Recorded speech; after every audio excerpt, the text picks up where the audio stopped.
All right, back at it. Office hours special edition today. Resilience during Hell Week. Right off the bat in the chat is my email in case anyone needs it. And if you did not receive the Hell Week guide that went out with a lot of the emails, I put that in there already as well. So you can download that. 6 pillars for forging unbreakable teams. We combine two into one. So we're just going to go over five, but we're going to hit all six for sure. So welcome to a special edition of Office Hours. Be engaged. So drop immediately in the chat what's your sport of choice and what's your role in that. And we're going to get into what we're doing today. What are office hours? Tuesdays, Thursdays, 8 p.m. Eastern, live, no fluff, room with people who actually train the mental game. I've worked with Jeff a number of times now, and he continues to make an impact. Years ago and in his day-to-day life and everything going forward is all about applying the lessons learned over life, evolving them, the hardships, and moving forward. So the flow of today, the fireside with Jeff, we're going to go over his pillars. We're going to go over a playbook and how to bring this to your team, just like he uses. We're going to have Q&A, and then we're going to raffle. So make sure you stay until the end because we're going to raffle off 4 awesome things. Jeff's favorite book, my own book, 20 minutes one-on-one consultation with Jeff, and he runs Sangha Life. So I'm going to get your shirt size and send you one of his shirts. So we don't react to life. We play offense. We're always trying to build and evolve. So be intentional tonight. One of the things I like about our app, there's a whole section on being intentional. When you show up and you do the work in the weight room, when you're in the classroom, you're more present. So turn off your phones, close the tabs, get out a pen and paper, be present, write things down, close everything else out. Take at least one note on each section. One idea you'll act on this week. It's the commitment. It's the movement forward. Stay to the end. Go through the offer and the raffle. Both land at the close. And so, like I said, we're raffling off 20-minute one-on-one with Jeff, elite level consultant. His book, Gates of Fire, that he loves. My own book, which I love, but I'm probably the only one. And then his Sangha Life gear. So stay to the end. You gotta pay to play. So I love this picture of I took it right off the bat. It's from, I'm not sure what year that is, the SEAL swim, but he and I participated last year. I was there the last 2 years. I think Jeff's been there almost 5 or 6 years or 7 years that they've done it. I think this will be 7. Yeah. 2019 was the first year. For those who don't know, you start in New Jersey with an awesome ceremony, a run. You jump off a bridge, you swim to the Statue of Liberty, you do a bunch of push-ups and pull-ups, then you swim to Ellis Island, and then you swim again. You do another workout there, and you swim to Manhattan. You get your flags, you run to the World Trade Centers, how it's been the last several years. This year, they're doing it all out and back with New Jersey, but it's 3 miles of swimming. Awesome time. I gave him my best shot last year, which was brutal. But really, last year, I think we raised over $700,000 for the military community. Combat tested Navy SEAL, made it through Hell Week and Buzz. That story is amazing in and of itself. He founded Sangha Life, endurance athlete, lives the 6 pillars. I'd even put in there, has his MBA from UCLA. He's working with Conor McGregor, and they just had their second kid. So I don't know when he has time to sleep, and it doesn't seem to happen very often. But Jeff, thanks for being here. Hey, thank you for having me. This is gonna be fun. It's going to be a good time. Just be yourself and don't get too nervous, right? I don't see you getting too wound up. Yeah. So right off the bat, the bell. Jeff, just walk us through. I'm going to get right into it. The SEAL mindset, your mindset, things you learned early on. Hell Week, 5.5 days, less than 5 hours of sleep, cold, wet, and sandy. What kept you from ringing the bell at, say, 3 a.m. on day 3 when you still got plenty to go? Walk us through the lessons and the mindset there. So I had 2 different experiences with Hell Week, and one, I was extremely sick. I'll go more into detail about it later, but I had VGE, which led to me having rhabdo, and I was basically surviving, like trying to survive. And I just had a mantra: I'm never out of the fight. It's part of the SEAL's creed. Another part is I will never quit. And I just kept saying this to myself, and thinking of my grandpa in Korea who had been shot in the chest and shrapnel in the neck on 2 different times, Purple Hearts, just got patched up and went back out to fight as a 20-year-old. He had it way worse than me, and he didn't quit. I didn't quit. So many people have done things so much harder than Hell Week because they didn't have a choice to to quit. And I basically I'm like, you don't have a choice. Then when I was actually healthy and I went back, I was focused on thriving. I wasn't focused on surviving, and that's where you want to be. You want to be so mentally tough that and sharp that you can train so hard that your body isn't in survival mode. You want to be in thrive mode, but things happen, injuries happen, illnesses happen, and sometimes you just have to go into survival mode. So you got to be able to do either one. Sometimes you're going to thrive, sometimes you're going to thrive, and then what you can never do is quit. One of the things I talk about, and you and I have been through this before, is making the one decision that takes all the other decisions away. So if you Yeah. decided at some point, I'm doing this, there's no, hey, I'm not getting out of bed. There's no, I'm not training today. There's no, I'm not taking my supplements. You said you made this commitment and this choice. Some people go back and they're still reliving those choices. Yeah. Right? They're Well, still continuing to make them day in and day out. How did you make that choice?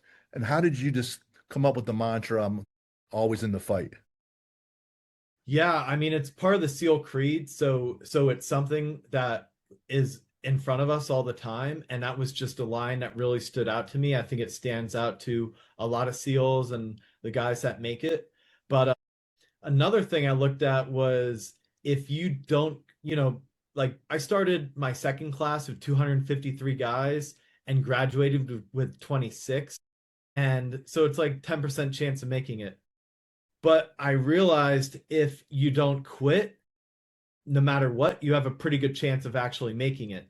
70% of the people quit, maybe 15% get hurt, maybe another, there's some performance roles and medical roles and drops, but as long as you don't quit, you actually have a pretty good shot of making it. So I just took away my ability to quit, and I said no matter what. To me it would have been like committing suicide, honestly. It'd be like just it's like I would never commit suicide. I'm never gonna quit. Like neither of them. I'm just never gonna give up in any way. And that's just kind of how I looked at it. It's just not even an option. In Tony Robbins' Awaken the Giant within chapter 4 is called Decisions.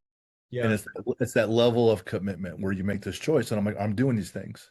And if you just kind of hang on and kind of hang on, at some point, someone else is going to just fade away and you're going to get a little bit better. And as you hang on, you're going to develop another rep that you got through it and therefore some more confidence. And it just starts feeding on each other. It's a very deliberate thing you have to do to quit, and and you have to ring a bell 3 times. Then you take your helmet with your family's name on it, you put it down. Everyone looks at that helmet for the next 2 months with your name on it, and there's hundreds of them lined up there on the grinder. And I could just never, I I want to be a SEAL. I tore my ACL when I was 16, became obsessed with it. A couple years later 9/11 happened, and now I was like, okay, now I want to be a SEAL to go hunt the most evil people. I talked about being a SEAL a lot. There was no way I was ever going to go back on my dreams, and I had so much visualization through my teens into my 20s into finally going there at 23, and there was just no way that I would ever. I just visualized myself like thriving through this training, and I prepared so hard for it, and I tried to eliminate any weakness there is for being a SEAL, and you have to be good at quite a lot. That's called the table of belief. So the table is going to get through the SEAL program. Each leg is support. 9/11 was support. Your grandfather was support. Your level of training was support. The fact that you told everybody, held you Yeah. Yeah. accountable was I more wasn't support. gonna go back home and said, You got to go what? home One and thing you I got to like, eat it. yeah, there was no way, and then I actually was friends with a lot of SEALs as well, and I was never gonna go back to them. Oh, never mind. I wasn't. I just gave up. I just couldn't give up on my dreams. I just Yeah. couldn't. I just could not do it no matter what happened, and it got pretty bad at times with the things I getting the illnesses. But I would also always look back to it. Hey, you're getting paid to work out on the beach with your friends, and I would try to lighten it with that. And if you're like, hey, this is really just working out on the beach with your friends, hey, it's you can't, no matter what you're doing, it can't be that bad. Love it. Controlling the controllables. You hear it all the time. Very easy to say. When everything's stripped away, how you decide where to put your attention, one evolution at a time. Tell me your thoughts on the control of the controllables. That's one of the points you wanted to highlight when you and I talked before. Yeah. So, you have all these skill sets you have to pass. You got 4 mile timed run, you got 2 mile swim, you got the O course, you got knot tying 15 feet underwater, where you got to tie basically all the knots at once on one breath. Then I'm down there playing rock, paper, scissor with the instructors just to come up for air from 15 feet. Then you got swim. So you got all these things you got to do, but and people get really intimidated by the water too. But honestly, some of the things, all you have to do is put in the time. If you put in the time and train, the water should be the easiest thing there is. It's all technique. It's staying calm, and then running is, you got put in your time and just run a lot, and then there you gotta run under the boat. It's a lot of you just gotta buckle down and do it. And you do about 50 miles with the boat on your head in Hell Week, and everything will get ripped off on your body too. Like you're just walking chafed everywhere. All the skin's ripped off the middle of your hair. You basically have giant salami scabs coming off the middle of your hair, but you're just like, whatever. And all you can focus on, you just look at the most positive way you can. I'm doing this with my working out on the beach with my best friends. If you just control that, control your mindset, control that you will never ring the bell, and you're gonna practice all the skill sets you need to do until you can pass, you're gonna have a good shot at making it through this training. This training is not impossible. You just have to put in the work and never quit. What about the redirection? You're hitting with a task, an obstacle, something's out of your control. You can say it's out of my control, but you also have to redirect your mind onto something else. Talk about that's a process, that's a choice. Yeah, I mean, it's just like doing a mission in the SEAL teams. You're going out, you got a plan, you, and next thing an IED blows up the vehicle you're in, you got to bail out, you got to pivot and move on. It's like being in a fight. Everybody's got a plan until they get punched in the mouth, but you just got to keep driving forward. You got to train for worst case. I trained for worst case scenario. That's why I still made it when I had worst case scenario happen kind of over and over. But I just say train for worst case scenario and then continue to push through when it happens. Love it. Love it. The monkey mind. This is a phrase that you introduced to me when we were talking last. You say you're not your first thought. And we kind of alluded to that a little bit in the last slide. How does the SEAL train the voice in his head so you're in control of it? Exactly. So our mentor would speak to us about this. He would speak to us about stoicism, philosophy, delayed gratification, some of the most important, because a lot of these guys are 18, 19, and there's not that big of a difference physically, but where there is a big difference is right here, having that little bit of life experience, understanding delayed gratification, putting off what you really want. And then the monkey mind was a big one for me. He explained it as, at random times you'll have a random horrible thought pop in your brain and you're just like, what the heck was that? That was not cool. And that first thought you had is not who you are. Who you are is your thought about the thought. And so when I'm out there and I'm doing, sometimes it would even be doing something easy, doing drop, you got to do 20 push-ups. I'm like, oh, I don't feel like doing this, I want to quit. And I would just tell myself, shut up. I'd be like, shut up, that's not who you are. And then the strength would come over me, and I would, whatever that weakness was that came out at first, this stronger thing would come out and overtake it. And I'd even call myself whatever that thing that came out first, I would call it a bunch of names and everything, whatever that monkey mind that was coming out there. And I never gave it any respect. People say, did you ever think about quitting? I'd have probably 10,000 thoughts that came in my mind. Oh, I should quit right now. But then immediately the real me came out and said, shut up. Like, so it's, if you you can, and that's what you can control. You can't control some random thing that comes in your mind, but when you can control is how you react to it and what you think second. I really learned that lesson painfully last year prepping for that swim. Having started from nothing, it was quite for me the feat just to qualify doing all the volume in the pool. But Yeah. but then that's not swimming in open water where you can't see. So even though I Yep. did I did 3 miles with Kenny Bigby, Yeah. my first triathlon was 400 meters in a murky water, and I'm panicking on my back, and I only had like 2 months left to prepare. Totally different animal. So luckily, I had a coach. I practiced at this lake over and over again. And to your point, you did enough times. When I would start to feel that panic, I would say that phrase from Game of Thrones, "Not today." And so I would start to panic. I would say, "Not today," and I would smile. And all I went down to was the 10 and 1. Every 10th stroke, I would do one brush stroke to sight and recite myself. So if I could do 10 and 1 over and Yep. over again like an idiot, and I would say, "Not today," when I start to panic, then that was my process for handling, the panic and the anxiety and and my redirection and my focus. So when you talked to me about monkey mind years Yeah. ago, I actually had to put that into practice and use it. Yeah. And having a mantra, like you were saying, can be very powerful. When you can focus on a powerful mantra, there was a SEAL I knew who had he would always say, not dead, can't quit. Not Mm. dead, can't quit. Not It's got to dead. be short, sweet, and really, meaningful to you, Yeah. and then direct it. Yeah. Finding your why. How do you find a why strong enough to carry you through something built to break you? Yeah. For me, it was a lot of just family.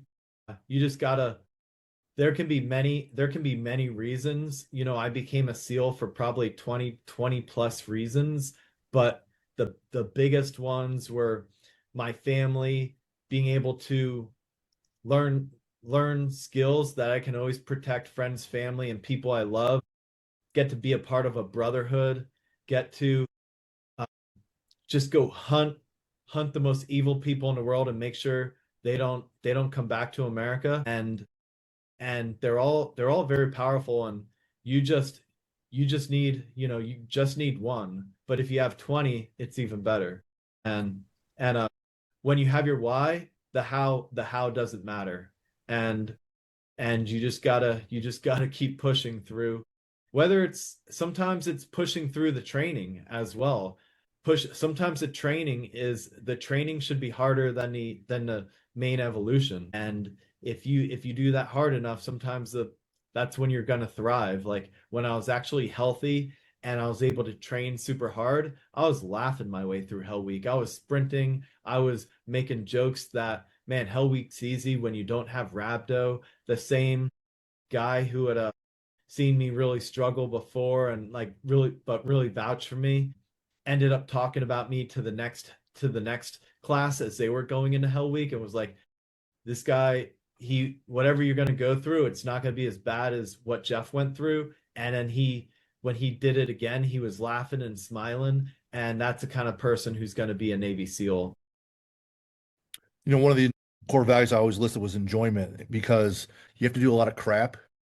And if Yeah. you're not having fun along the way, then it's not sustainable at all, no matter what the profession. And to you took my follow-up question about having multiple whys. Yeah, one is huge, but sometimes when you have 20, Yeah. sometimes the other one that's kind of small carries you through. Hey, it's like it's sunny on the beach, and you're over at Coronado or the Hotel Del, and then everyone's out there, cheering you on, right? That's a whole different deal than being cold, wet, and sandy, but you're thinking about your faith. But having those different ones. So my other follow-up question was, every once in a while, a why or that feeling might fade temporarily in your head for a little bit. You have a process for reintroducing it, going back to it, looking for a new one, because sometimes it doesn't just feel the same every day. Yeah, if it's something, on the Hell Week subject, there's people that they have their why, and then in the middle of Hell Week, they say, "Oh, you know what? I realize I want a family now." And it's like, "Hey, you're going through something crazy. You thought about this with a straight mind, and all of a sudden you're going through something really hard. You're just making an excuse. You all of a sudden realize Monday or Tuesday of Hell Week that you're more worried about having a family than being a Navy SEAL. It's like, that's not true. You're just looking for a way out. And and I always said to myself, if I ever have that type of thing that goes through my mind, I'm just gonna be like, all right, well, make it through Hell Week and then you can quit, you know? But of course, that's never gonna happen. So when you have a goal and and you've thought about it logically, you know, it doesn't, you don't have to be motivated on it. You just have to be, you have to be disciplined on it. Motivation doesn't mean like, you know, anything. It's all about being disciplined and pushing through. And you already made the decision. Now you just have to stick to it even when it's not fun. And it's not fun Monday or Tuesday of Hell Week when you're getting absolutely smashed and you're not even halfway through. So, yeah. I can't empathize because I was never really pushed through anything like that. But I do agree that the commitment has to be there for anything of real value. And it's easy to make a different decision in the midst of it based on how you feel. Just look at Yeah. all the stupid videos of people getting drunk. Well, I feel this way. Hold my beer, watch this. Well, you wouldn't have done that when you were sober thinking it through, right? So when Yeah. you were sober thinking it through about committing to this endeavor, you made a choice. Now that it feels different, you're like, well, maybe not. And so it was never really there. So I totally get that. This next one, though, for those that don't know, we mentioned it before about rhabdo. If you don't know what that is, that's where the muscle tissue breaks down significantly. Enzymes are leaked into the bloodstream, heads over to the kidneys, can become life-threatening. The kidneys are all upset, breaking down. If it goes unregulated, not fixed, it's going to be a real problem. So to say that you're experiencing rhabdo in the middle of Hell Week, still getting pushed, like dive deep into this, how it went through, how it went down, and because now you have this I can't quit mindset while your body is quitting. Yeah. So Yeah. walk us through that. Yeah, my body was basically quitting. It actually started Friday before Hell Week. If people are familiar with San Diego and the Tijuana River, and they have a sewage treatment plant that doesn't treat any of the sewage, it just takes it and pumps it into the Pacific Ocean, and then the current brings it up to Coronado. So little did I know while I'm out there getting surf tortured, this is something they've dealt with since the 60s, and it's been a problem ever since. And they're actually trying to fix it now. They have the EPA and Pete Hegseth and everybody putting pressure on Mexico to actually fix it. But I got extremely ill. I got viral gastroenteritis. I couldn't even eat food for 2 days. I was just throwing up nonstop. I just took IVs. I finally was able to start getting some food down on Sunday. And then I'm like, yeah, I'm going in Hell Week. I don't care. I'm doing this. And from being super dehydrated and sick and doing extreme exertion and also being out, being hypothermic, all these things together will cause rhabdomyolysis, where your muscles basically break down so much your blood becomes toxic and everything stopped working. It felt like I had knives in my thighs. It felt like I was wearing concrete blocks for boots, and we're having to run with boats on our heads everywhere we go. And everything just stop. I feel like I can't breathe. I thought I had swimmer induced pulmonary edema. It's another thing that's very common that people in buds get because I couldn't breathe. But and it had never been diagnosed before because anyone who ever got it just quit. So I refused to quit. Finally, an hour from Wednesday, I was the last one to not make it through that class, and they end up performance dropping me because I couldn't keep up with the rest of the class. I ended up calling my mentor, who was a SEAL, and met with that master chief who had taught about stoicism, and people started coming in and vouching for me. I said I went into the senior chief's office. I refused to wear the utility uniform, the normal boot camp or things people would wear to clean on the ship. I saw that as a quitter uniform when people went to Extiv. I refused to even put that on. I was wearing my dress blues. I went in, I'm like, hey, I'm 23. I have a college degree. I never failed anything this whole time. I just got extremely sick Friday before. I couldn't eat for several days before Hell Week. That led to me having a bad performance. And you can take away all my pay. You cannot pay me for the rest of buds. I'll live off my savings. I just want to get another shot because I don't want to wait 2 years and come back. I deserve another shot right now. I was just sick. I never failed anything. All these people never passed a single run or swim and they get another shot. They got rolled. I was like, give me an, and they're like, damn, you're the first one ever want to do this again. We're going to yeah, it went back and forth a bit. I eventually got my next shot. I went to the next class. I still had rhabdo. I went from never failing anything to failing every single evolution. And now I'm like, what the heck is going on? Because this was stuff that had been kind of easy for me the first time. I never failed anything. And now I'd already done it. Now I literally can't even pass a run. I came in last place by 6 minutes on a run, like 12 minutes slower than I had like done before. And I'm like, what is going on? And luckily I went to medical. They took my blood. My blood came back toxic. They figured it out. And then other bud students in classes after me started getting diagnosed with rhabdo as well. But it was it was a pretty crazy thing. I went there, came back, started training with Ty Woods, who's a hero of Benghazi, and I was already so mentally tough from doing everything back to back with my body not working. And all of a sudden, I was a super athlete again. But now, all these skill sets that were kind of a little hard for me the first time, but I still passed. Now I'm like pretty excellent at them. So I'm just laughing. I'm laughing through first phase, laughing through Hell Week, making jokes, just having fun. I'm thriving. I was surviving the first time. Now I'm thriving.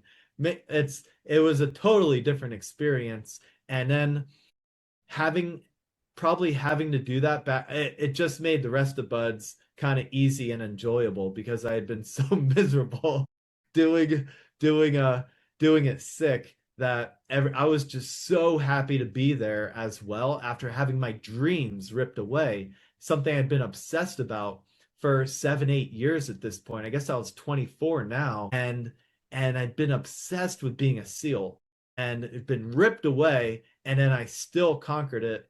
And looking back, what I thought was this thing that was horrible, being performance dropped, getting sick, having to do Hell Week again and again, ended up being the greatest gift in my whole life. Where every time I'm faced with something challenging, I just think I've been through so much worse. This is nothing. What are the lessons you're going to get out of this? And don't focus on the problem, focus on the solution. And and and then I just don't even stress. Don't even stress. Just focus on the solution there. Figure out my call whoever I need to who might know more about it. Whatever. I'm gonna figure it out. So it's made every part of my life, from relationships to family to tragic loss to everything, and business, being an entrepreneur. It's helped me so much. It's been the greatest gift for my whole life. So if you have something like that, try to take the positives out of it. Try to reframe it. Don't look at yourself as a victim, or I had to, go through. Some people look at things as well, like, Pete, oh, I got trauma from this. I got post traumatic, stress and these, and it's like, well, I got post traumatic growth. I went through all these hard things, and it made me so much stronger and better from it. So look look for how these really traumatic things in your life have made you better and thrive from it. I love that one, James. Be thankful for the struggle, for it creates perseverance. When you do enough hard Right. things, a lot of other things don't seem so hard anymore. And the example I give, and Yes. I reference my grandfather was he was in the army, and he was in the infantry, North Africa, Sicily, all that. And he gets shot with some shrapnel on the side of his face, and it's pulling his mouth towards his ear, right? It's so pulled over there. And so they set up this tent in the middle of the field, this medical tent, and they're performing these surgeries. And they perform the surgery, and when the doc comes and sees him, checks on him afterwards, he goes, "Hey, doc, how did it go?" And the good doc says, "Hey, went by the book." My grandfather's like, "Great," and the doc's like, "Well, no, really, I've never done this before. I had the book open." He ended up being a barber his whole life, and I was asking him, Wow. it's in the '80s now, so I'm a young kid, and he's an old guy, and he had ran his own barber shop, and I said, "Were you nervous at all in the '60s and '70s when everyone's growing their hair and you got a barber shop?" And he said, "Well, they're not shooting my face off. How hard could it Yeah. be?" right? So Totally. you do enough hard things, you have to seek it out and choose to learn and grow from it. I was literally training someone shooting today, and I'm like teaching them some sniper stuff, and I'm laying down shooting the rifle and having them do it. And he gets up, he goes, "That is so painful laying there and like getting into that position and like shooting from that." I'm like, "What?" I'm like, "Well, I guess when you're used to running 50 miles with a boat on your head, laying there shooting a rifle isn't so painful, but I guess if you're in an office or a cushy couch or whatever, then and you gotta get down and shoot it." I go, everything's relative, you know. Yep. So Jeff, let me ask you, for coaches, athletic directors, athletes, if they want their athletes to have a fraction of this mindset, where do they start? Yeah, these things are all very trainable. My parents just, had me in sports from a young age, mentored me, had me in the cold mountains doing night skiing in the Poconos, and just all these things I did. My mom would pick me up at like 6 years old from basketball, and I'd be a few miles away. She'd be like, "Do you want to run home?" I'd be like, "Yeah," and I'd run home through the mount through the hills of Pennsylvania, and I just thought it was fun, and I just trained it all the time. I didn't even know I was training to be a SEAL, but I literally trained my whole life for this, and every it's very trainable. That's the deal. That's the deal. The skill is trainable. If you go downstairs in your basement and it's dark and you want to see what you're doing, you're going to turn on the light switch. You've trained yourself to do that. And so where people really excel is when they buy in that it is trainable and they start making choices. If they don't buy in, that's absolutely fine. That's still making a choice and they're training their brain one way or the other, some for improvement and some for regression. And it's not that the kids or some coaches don't want to. Everyone wants to be better when they're asked. They don't have a system, they don't have a plan in place. I believe, and this is one of the cruxes why we're doing this, and we're having this special office hours tonight with Jeff, knowing that the skill is trainable. I believe that we're so far away from where we really could be. And when Joe Rogan says, "Man, I don't want to meet the guy on my deathbed of who I could have been." Now, I know I'm not going to live up to my fullest potential all the way 100%. I'm just really trying hard to close the gap between where I am and that 100%, right? I'm trying to get as close as possible. So because of that, and having Jeff on here today, we want to reward people. And as they say over in the SEAL community, it pays to be a winner. So normally our summer championship series is $1,500 a team. We cut it in half today. The athletic department is 3,000 a group. We cut that in half. We're not selling this system. We're not selling all these bells and whistles. We're selling the fact that anxiety is going to go down and the team's buy-in is going to go up. We're selling that we can create this team that could play fast because their mind's not holding them back as much, that they could build a tenacity to be relentless. Yes, we have the tools to go along with that, with our active brain management, our office hours, all the things. We have all the things, but really what we're selling is this team coming together to build the best version of themselves. So we don't make offers during office hours, but having Jeff on here today, we're compelled to reward people that showed up and put out. So the offers are in the chat. All you got to do is click on it, make it happen. We're only offering it for 24 hours. I've been a coach the last 14 years. Our job is to get people to move forward. If you're already one of our teams, one of our clients, we want to reward them too. So activate 7 days to feel like yourself again. More energy for the day, less burnout, reconnect with why you started things. If you're already a client, it's free. Click the link in the chat. It's free. If you're brand new, you and your team, 1 week boot camp, $150. You got 24 hours. Make it happen. Make it happen. Those things are already in there right now.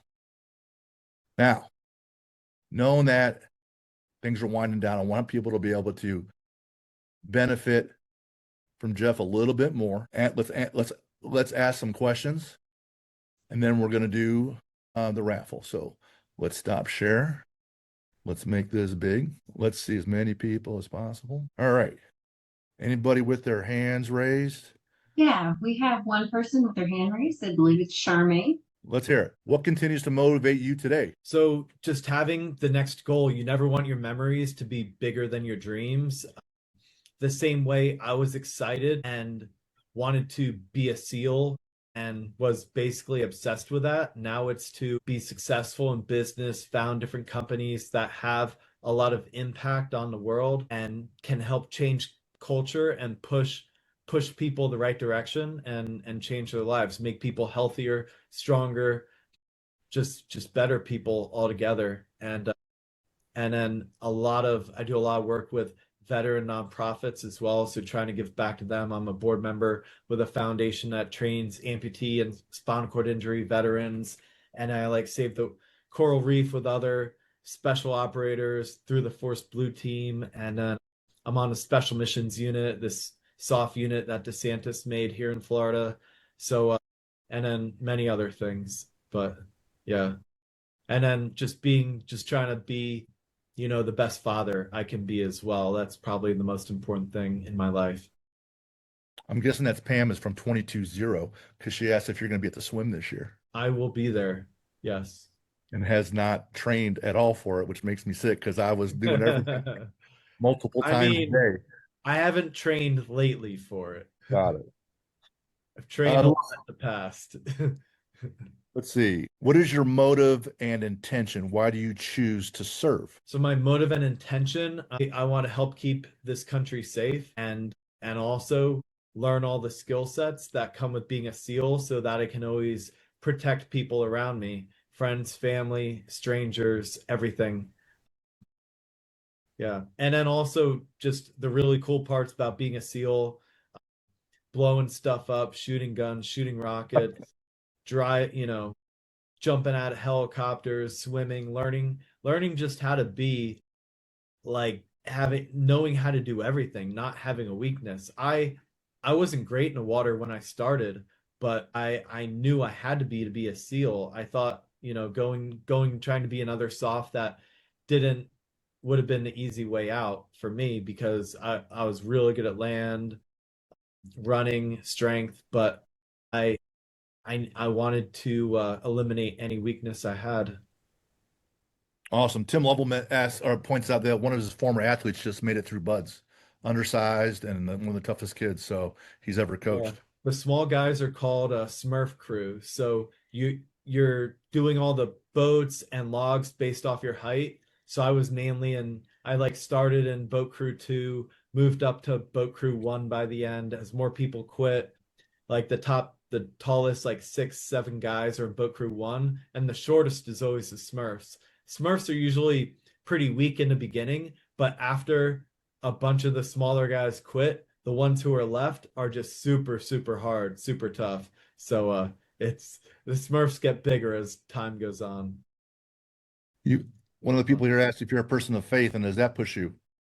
Yeah, absolutely. And yeah, yeah, I have a great relationship with God and my ancestors, and I kind of, yeah, I don't want to I think of God and my family that's been here and everything they did to the many generations of struggle of what they had to go through, how hard life was hundreds and thousands of years ago, to come together in a perfect moment to put me here now.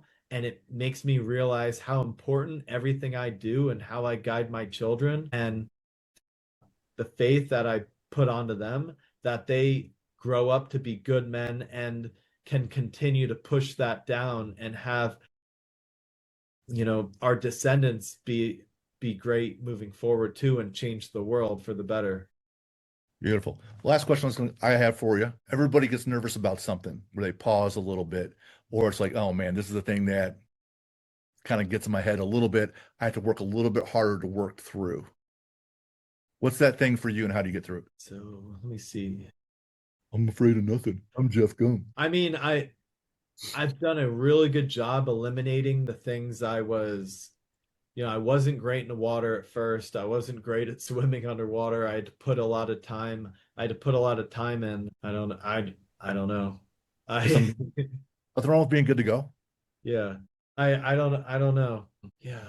I've just spent the last few decades trying to eliminate my weaknesses. So maybe it's a weakness that I am not seeing one right now. But yeah. Love it. One person asked about building composure. What we come together and point out is that it comes from reps. Yeah. Confidence comes from reps. So the things that we do with our mindset gives you the foundation. It builds the belief. It builds the confidence that you can, but you still haven't quite earned it. You squatted 450, 475 was there. You're thinking 500 might be there. You don't really believe it, but the coach says, hey, I saw how fast it was. Your form was great. Put it on your back and go. Until you actually squat 500, until you do the 50-meter swim back down and back without breathing, right? Until you've done it, you don't know. So what we do with the mind here is we do all the things in advance to get you as close as we can without having actually experienced the rep. You go experience the rep, and then you keep repeating the cycle, getting better and better. All right, wrapping things up. I want to be respectful of your time. I got my own little spinning wheel here for those attended. The first raffle giveaway is for 20 minutes with Jeff one-on-one. So what you're going to do if you win, my email's in the chat. Email me directly, and I'm going to connect everybody. So the first one goes to Shelton. Email me that you won the 20 minutes with Jeff. I'll connect you guys. Next, Jeff's favorite book. Jeff, point out why you like that book. It was a small, it was a bunch of guys sacrificing the Spartans, sacrificing themselves to save the rest of Greece. And when they're on the way there, everyone's running, all the men are running, and then there's just the 300 men who are moving towards ready to go protect everyone else. And it was just a very powerful book for me. It would talk about Phobos, like being where Phobos, been a long time, but about being fearless and just going for it. And so yeah, I always loved it. It was very powerful, and the bravery that's displayed in there. And then I kind of became friends with Stephen Pressfield later on. So pretty cool. Awesome. That book goes to Chris Smith, PVO. I'm guessing that's positive vibes only. My book, it makes a great coaster, but 400 pages, all directional, authentic. How do you build yourself mentally and physically? That's going to Tim Lovell. So email me your address so I can mail that to you. And Sunga Life t-shirt or a tank top. Brian Taylor, you won that. Send me an email with your size and your address. I'll send that to you. And again, you're making a choice one way or the other on getting better or regressing. Check out the time and effort that we put into the products and services. We're building teams relentlessly. We want you on board. Look at it. The prices will never be cheaper. So if you're going to move, you might as well go now. And if you're already clients, take advantage of the next free offer. We want to continue to overserve. That way you continue to get better. If you've been in one of these sessions, we're doing things like this Tuesdays and Thursdays, 8 p.m. Tell other folks, bring them. Our goal is impact. And we can't do it if I'm here talking by myself, or bring someone else. I don't care if they're even associated with the program. Have them show up. We're going to get everybody better. Jeff, love the time again. Thank you for the generosity, your kindness. It's very humbling. Your willingness to help everyone, and thank you for your service. And keep living the fight. Yeah, thank you guys for all your questions and everything. Thanks for tuning in. It was great to share my story with all of you, and I hope you can use it to better yourselves as well. And thank you, Jim. Always great talking to you. All right. See you, Jeff. For those that are messaging me, I will continue in the chat. Jeff, you are dismissed. Everybody else can off too. See you.